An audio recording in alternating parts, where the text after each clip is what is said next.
mass murders in the U.S. And now one of the young women involved is asking for freedom after 37 years in prison. Susan Atkins was a member of the Manson family, convicted in the 1969 murders of actress Sharon Tate and 4 others.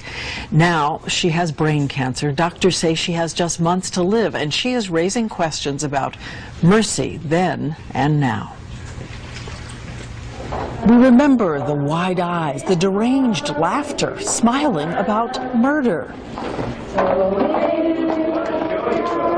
Their joy, they said, came from Charles Manson. Prosecutors called them monster. That was Susan Atkins almost 40 years ago. The girl who was smiling in the courtroom, those eerie smiles, was that a sane person? No. With as much... It's really difficult to go back to that. But again, for the people who believe that in order to be able to do monstrous things, you have to be a monster. That's simply not true. That is simply not true. She met Manson when she was just 18, a topless dancer who had left home for San Francisco as a teen, eventually moving into a commune in Haight-Ashbury. Amid the partying and the drugs, she said she was just a seeker and thought she had found something in Charles Manson. She became the 4th young girl to join his family. She had a child there. She says it was his brainwashing and the drugs that drove her to join in the killing of the beautiful and magical pregnant actress Sharon Tate. She asked me to let the baby live. What'd you do to her?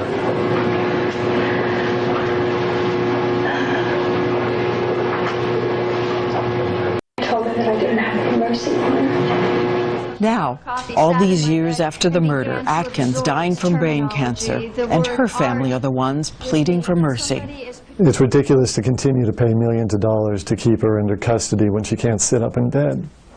She's been incarcerated at the California Institution for Women at Frontiers for 37 years, denied parole 11 times. I spoke to her in 2002. She said she was a different person, hadn't given up hope of being released. By the way, there was a ceremony with applause underway in a nearby room. You know a person by their behavior. And my behavior in this institution speaks to the change that occurred over 30 years ago. I'm not the same person that I was when I came in here. Do you expect to be out someday? I would like to be out someday. I hope to be out someday. And it's amazing that I still have hope. I don't know about expectations anymore.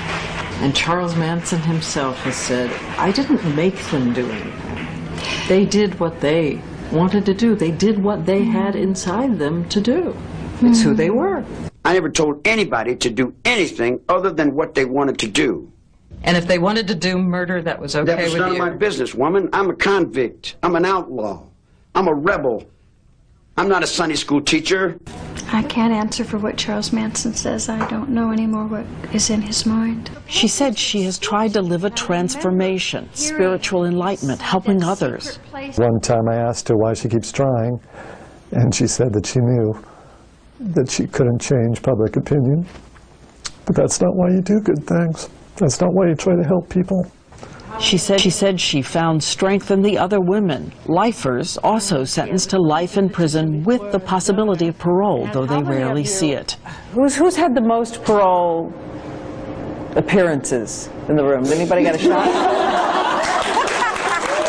The Tate's family has said the debt must be unending.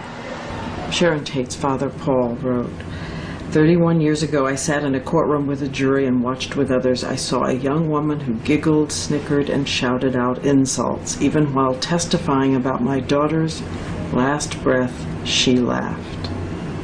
What argument can you make to him? There is none. There's only the continued attempt to apologize to him. Every time I've gone to the board, I've made every attempt possible to apologize. Remorse and sorrow for hideous actions. is not calculatable. You can't calculate it. It's not something that's tangible. What remorse is not sitting in a prison cell for the rest of your life, crying over what happened and what you cannot change. Remorse is genuine repentance, turning away from behavior. I know you don't say his name, but when you hear the name Charles Manson, is there something physical that goes on inside you? Yeah. Yes. He is the one person that is the most difficult person in my life to forgive.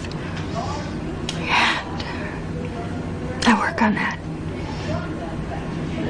I don't want to live a life with any unforgiveness in it. So many people lost so much. The victims, the families of the victims, the families of the people who were involved, the community at large, the society at large. Everybody lost. And what about the son born when she lived with the Manson group? He was placed for adoption at age 1 after her conviction. Are you in contact with him? No. All I know is that he's lived his life unscathed with this. He hasn't been touched by this. And I'm very grateful for that. Do you think he knows? I don't know. I may never know.